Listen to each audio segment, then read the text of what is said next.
Assalamualaikum warahmatullahi wabarakatuh. Alhamdulillah wassalatu wassalamu ala rasulillah wa ala alihi wa ashabihi wa mawalah, amma ba'd. Para pemirsa yang dirahmati oleh Allah subhanahu wa ta'ala, perkenalkan, saya Muhammad Zainuddin, Ketua IWISNU Provinsi Kepulauan Riau, akan menyampaikan topik yang berjudul mempererat ukhuwah dalam rangka untuk persatuan bangsa dan umat. Para pemirsa yang dirahmati oleh Allah subhanahu wa ta'ala, sebagai masyarakat dan bangsa Indonesia, kita tentu bersyukur kepada Allah subhanahu wa ta'ala bahwa pemilu yang telah dilaksanakan tanggal 17 April 2019 telah berjalan dengan damai dan lancar. Mudah-mudahan Allah memberkati bangsa dan negara kita. Pemilu sejatinya adalah proses demokrasi yang biasa saja dalam rangka untuk memilih para pemimpin kita sesuai dengan konstitusi dan regulasi yang ditentukan. Adalah wajar di antara kita berbeda pilihan dan juga berbeda dalam hal pandangan politik, dengan persepsi, dengan kepentingan, dengan latar belakang pemikiran yang berbeda. Tentu adalah sebuah hal yang wajar jika di antara kita berbeda dalam hal pandangan politik. Dalam agama kita sebenarnya berbeda itu adalah sunatullah. Perbedaan itu adalah keniscayaan. Sebagaimana kita juga diciptakan oleh Allah berbeda. Sesuai dengan firman Allah subhanahu wa ta'ala, ya ayyuhan nas, inna khalaqnakum min dzakari wa untha wa ja'alnakum syu'uban wa qabaila lita'arafu inna akramakum indallahi atqakum. Hai manusia, sesungguhnya kalian diciptakan dari seorang perempuan dan seorang laki-laki, dan diciptakan berbangsa-bangsa dan bersuku-suku yang berbeda, lita'arafu, supaya kalian saling mengenal. Jadi berbeda adalah sunatullah, termasuk juga perbedaan dalam hal politik. Oleh karena itu semestinya kita mensikapi perbedaan itu adalah hal yang biasa saja. Tapi mengapa fenomena sekarang ini seakan-akan perbedaan politik itu menjadi sebuah perbedaan di antara kita, bahkan menjadi pertentangan, perdebatan di antara kita, bahkan cenderung menjadi permusuhan di antara kita.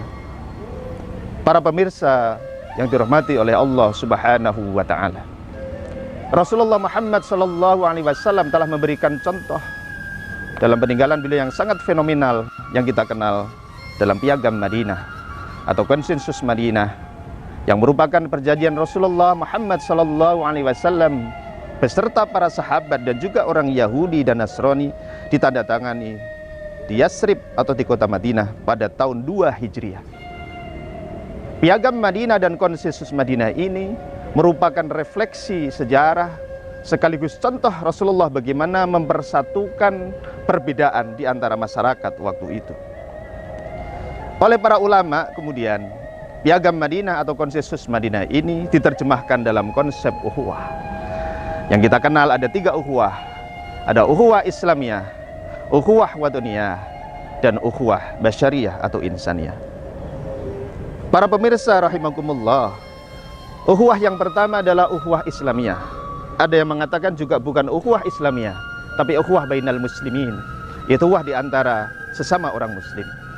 Ini dilatar belakangi oleh pemikiran Rasulullah untuk menyatukan bagaimana orang muhajirin dan ansor.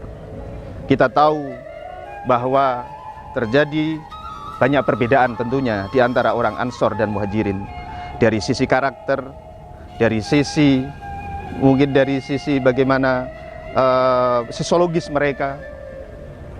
Oleh Rasulullah kemudian dipersatukan ketika mereka berkumpul di Madinah.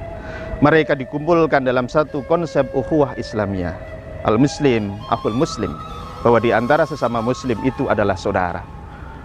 Di antara orang muhajirin dan ansor ketika Rasulullah masih hidup, relatif tidak ada pertentangan di antara mereka karena dapat disatukan oleh Rasulullah.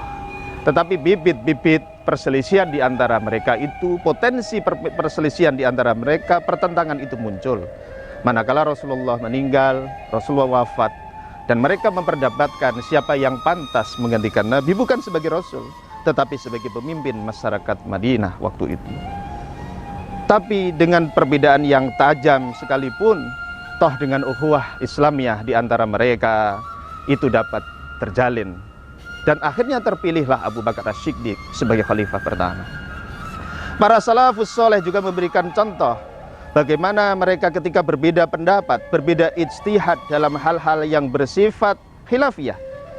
Misalkan Imam Malik dan Imam Syafi'i, yang mereka hubungan antara guru dan murid, tapi dalam kenyataannya dalam praktek ubudiyah mereka juga berbeda dalam hal pandangan fikih atau pandangan dalam hal peribadatan. Tapi di antara mereka toh saling memahami, menyadari, dan mereka tidak mempersalahkan perbedaan atau pertentangan itu.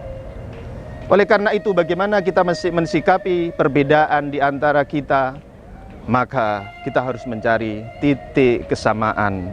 Jangan mencari perbedaan. Wa'tasimu bihablillahi jami'an wa la tafarraqu. Maka kita harus bersatu. Maka kita harus mencari kesamaan, tidak mencari perbedaan di antara kita. Selama akidahnya sama, selama rukun Islam dan rukun imannya sama, itulah saudara kita. Kita harus menghargai, kita harus melindungi mereka, karena mereka adalah saudara kita. Sesuatu yang berbeda jangan kita paksakan sama, tetapi sesuatu yang sama jangan kita carikan perbedaan. Para pemirsa yang dirahmati oleh Allah, tentu mudah-mudahan apa yang sampaikan ini bermanfaat. Kami menyampaikan selamat berbuka puasa. Semoga Allah Subhanahu wa taala memberikan rahmat kepada kita. Kurang lebihnya mohon maaf. Wallahu muwaffiq ila aqwamit thoriq. Wassalamualaikum warahmatullahi wabarakatuh. Acara ini dipersembahkan oleh Pengurus Wilayah Ikatan Sarjana Nahdlatul Ulama Kepulauan Riau.